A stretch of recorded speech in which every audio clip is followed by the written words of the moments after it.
This man pressed a gun to the girl's chest, aiming to break through the zombie horde in the apocalypse.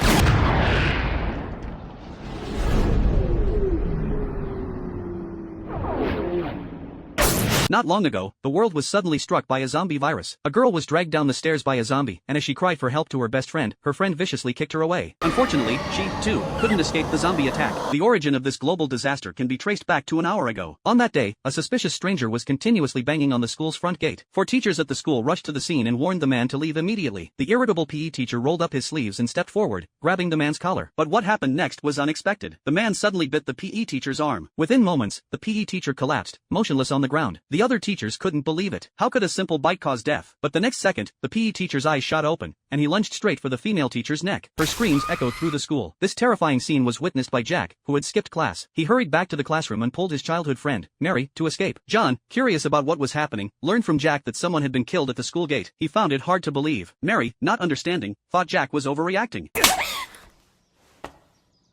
But seeing the panic on his face, John knew something serious had happened. The 3 of them ran to the storage room and hastily made some makeshift weapons. Mary suggested calling the police, but the line was busy. Then, an announcement came over the school's PA system. A violent incident was occurring inside the school. Just as the announcement ended, there was a desperate scream over the speakers. The entire school was thrown into chaos. Students scrambled to escape, fear of death flooding the hallways. In the panic, students trampled and fought each other, all desperate to get out. John, however, decided to lead them to the administration building. The teaching building was overcrowded, and it was the only way out of the school. But as they made their way, they encountered a zombie. Mary, a member of the shooting club, immediately rushed forward to stop it. Her sharp shooting easily pierced its heart, but to her shock, the zombie didn't die. It continued to attack her with unrelenting force. John quickly grabbed her and pulled her away, but the zombie twisted its head 180 degrees and bit John's arm. Desperate, Mary tried to save him, but no matter how much damage the zombie took, it wouldn't let go. John, refusing to let go of his own arm, was in agony. With no other choice, Mary pulled at the zombie. Takashi! Help him! Don't just stand there! Do something! Do something, will ya?